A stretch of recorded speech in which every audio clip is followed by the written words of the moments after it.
¿Por qué se ha de convertir el hombre libre en esclavo? Esta es la pregunta que titula nuestro estudio de esta mañana. ¿Por qué se ha de convertir el hombre libre en esclavo? Y vamos a estar leyendo en el Evangelio según San Lucas en el capítulo 3, versos 15 y 16. San Lucas capítulo 3, versos 15 y 16. Dice, hermanos, en esta palabra de esta manera: como el pueblo estaba en expectativa, preguntándose todos en sus corazones si acaso Juan sería el Cristo, respondió Juan diciendo a todos: yo a la verdad os bautizo en agua, pero viene uno más poderoso que yo, de quien no soy digno de desatar la correa de su calzado. Él os bautizará en Espíritu Santo y fuego. Estos dos versículos que hemos leído se dan en el contexto del desarrollo del ministerio de Juan el Bautista. Juan el Bautista es un hombre extraordinario. Juan el Bautista es un verdadero gigante del Señor. Cuando Jesús aparece en el orden terrenal, ya Juan ha alcanzado un nivel de influencia, de liderazgo entre las multitudes verdaderamente grande, pero grande de verdad. Cuando él predicaba en el Jordán, las multitudes se congregaban para escucharlo. Pero lo importante es que no solo le escuchaban porque hablaba bonito. Las palabras de Juan hacían un impacto genuino, real, verdadero en el alma de las personas. De tal forma que leemos nosotros en los evangelios que cuando él llamaba al arrepentimiento, muchas personas, movidas por el mensaje impactante de este hombre, se acercaban unos a otros y se confesaban en lo privado sus ofensas. Quiere decir que el mensaje de Juan no solo era palabras bonitas, era un impacto enorme en las almas de las personas que los movía a cambiar, que los movía a arrepentirse. Este impacto era tan grande y tan apreciado en los días de Juan, que todos nosotros sabemos que los fariseos mismos quisieron que Juan los bautizara. Él les negó ese privilegio y les dio la razón. Les dijo que no los bautizaba porque no daban muestras, porque no daban señales de haberse arrepentido. Generación de víboras, ¿quién os enseñó a imitar el verdadero arrepentimiento? Haced frutos dignos de arrepentimiento.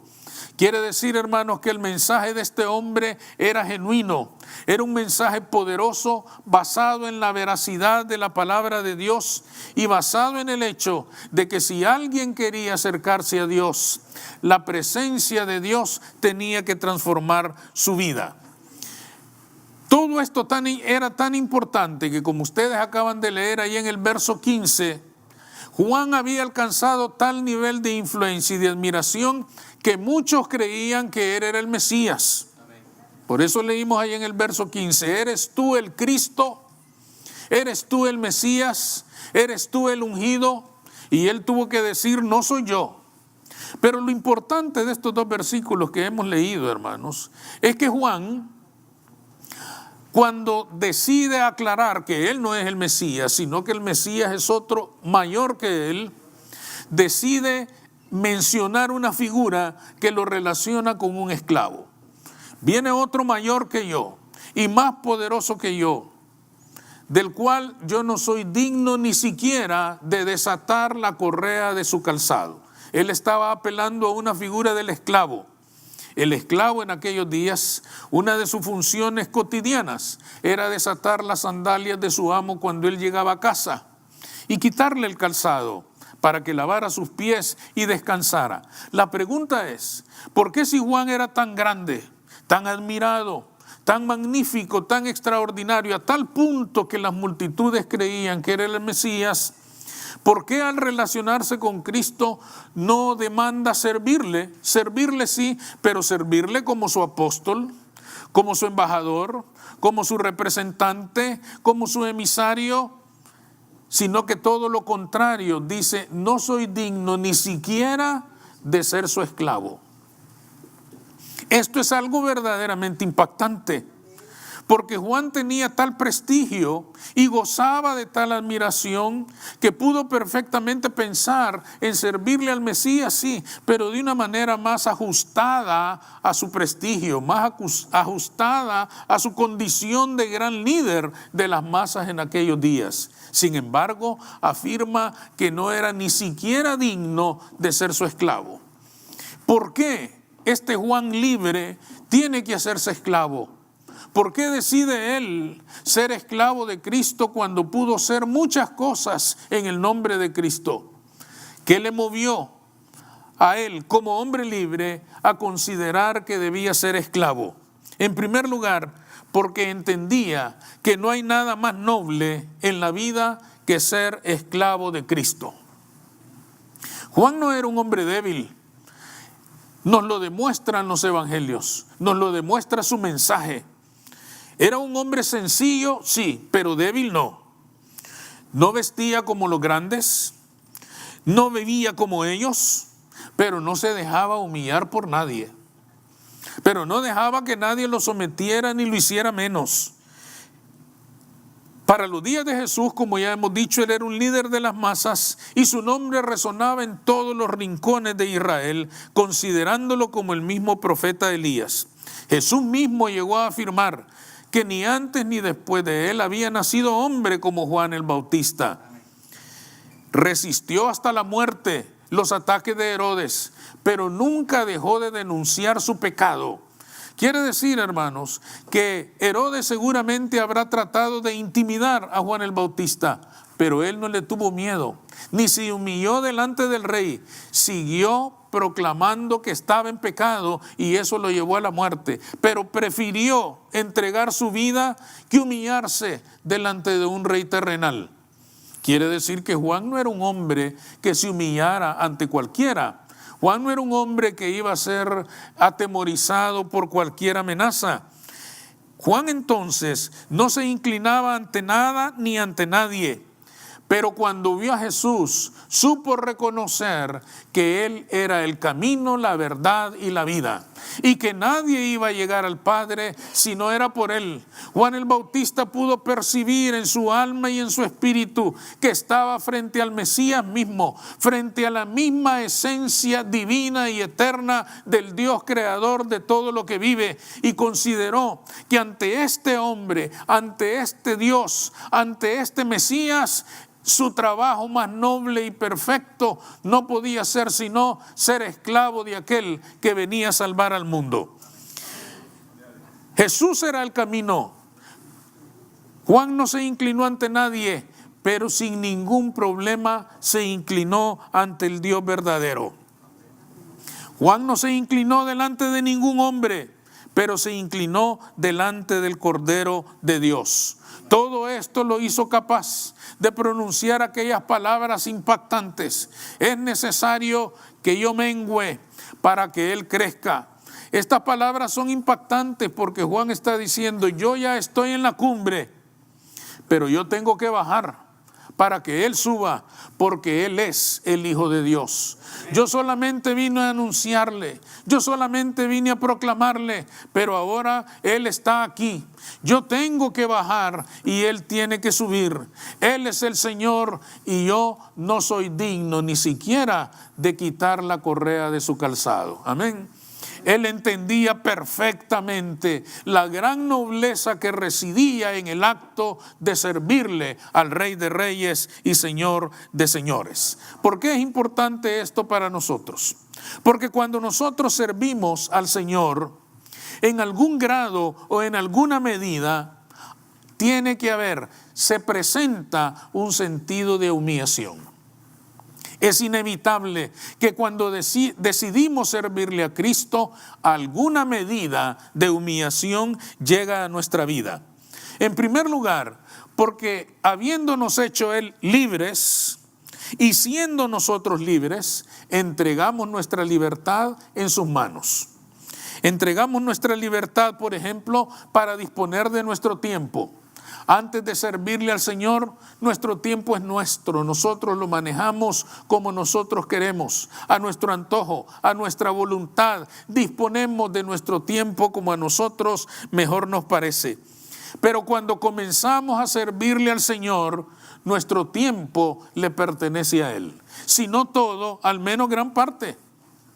Por ejemplo, sirviéndole al Señor, servirle al Señor nos reclama entregarle horas de diversión, de descanso, de paseo, que bien ganado lo tenemos, que con justicia lo merecemos, porque todos somos personas ocupadas que nos esforzamos en nuestras actividades cotidianas. Nos merecemos y tenemos el derecho al descanso, a la diversión, a la distracción. Pero cuando le servimos al Señor, a veces tenemos que tomar horas de descanso, quitarle horas al paseo, quitarle horas a la diversión para buscar al Señor a quien hemos decidido servir. Cuando esas exigencias comienzan a aparecer, comenzamos a tener problemas. Sentimos que algo no está bien. Cuando comenzamos a tener esa sensación de que nos quitan de frente al televisor en nuestras horas de descanso porque tenemos que servirle al Señor, sentimos como que algo nos molesta. Y nos va a molestar más cuando nos llaman para recordarnos: mañana tenemos reunión, hermano o hermana, mañana tenemos esto, mañana tenemos que ir, mañana tenemos que hacer, le recuerdo que mañana esto, que mañana lo otro. Y nos va a molestar más si tenemos un líder que no es muy dulce para hablarnos y nos dice: le estoy llamando solo para recordarle, pero yo creo que usted no necesita que le recuerde, porque si ha nacido de nuevo ya sabe que tiene que servirle al Señor. Y entonces sentimos más eso, tenemos más esa sensación y decimos: bueno, pero ¿qué es esto? ¿Qué he hecho yo? Parece, hermanos, que la confusión llega a nuestra mente. Nos sentimos en alguna medida, hermanos, humillados, como si fuéramos personas débiles, que no sabemos defendernos, que no sabemos marcar nuestros límites. Nos sentimos mal, pero en esos momentos debemos de recordar que no nos hemos inclinado delante de ninguna persona, que no nos hemos inclinado delante de ningún líder, que nos hemos inclinado delante del Rey de Reyes y Señor de Señores, Jesucristo, nuestro Señor y Salvador. Él es nuestro Señor. Delante de Él hemos entregado nuestra libertad y con relación a Él no somos dignos ni siquiera de desatar la correa de su calzado. Deberíamos recordar que el que Dios nos haya llamado a nosotros es un privilegio que nosotros no merecemos. Es un privilegio para el cual no estamos calificados. Es simplemente el favor, el amor y la misericordia de Dios. Nadie nos ha obligado, nadie nos ha sometido. Nosotros nos hemos sometido al señorío de Cristo y tenemos que recordarlo cada vez que tenemos que esforzarnos para servir al Señor. Tenemos que recordar que ha sido nuestra decisión, una decisión tomada en plena libertad, una decisión y un compromiso que no hemos hecho con ningún hombre, sino con el Dios que todo lo sabe y todo lo puede, el creador y el sustentador del universo, el Dios que nos sostiene y nos da la vida cada mañana cuando abrimos los ojos. Amén. Por lo tanto, debemos servirle con buena voluntad, con disposición y no dejar que nos engañen estos sentimientos que pueden aparecer en nuestros corazones. En segundo lugar, Juan el Bautista aceptó ser un esclavo porque sabía que el esclavo está cerca del Señor. Si ustedes se fijan, Juan, ya lo hemos mencionado, ya había realizado una gran obra para el Señor. Había proclamado su llegada, había preparado el escenario para que apareciera la persona de Jesús. Pero si nos fijamos bien, todos esos años que Juan el Bautista había predicado en el Jordán, lo había hecho sin la presencia física de Jesús. Jesús no aparecía, Jesús no estaba. Para la mayor parte de expertos en la Escritura, hermanos, ellos afirman que cuando Jesús aparece en el Jordán para que Juan lo bautice, Juan lo mira y dice: he aquí el Cordero de Dios que quita el pecado del mundo. Estas palabras las dice él, hermano, no como les presento a Jesús, a quien ya conozco que es el Mesías. Las dice como descubriendo quién era el Mesías. Es un momento de revelación que llega a Juan el Bautista por la acción del Espíritu Santo. Y él descubre con gran sorpresa que Jesús, el Galileo, es el Cordero de Dios. He aquí, ha llegado, aquí está el que todos esperábamos, el Cordero de Dios que quita el pecado del mundo.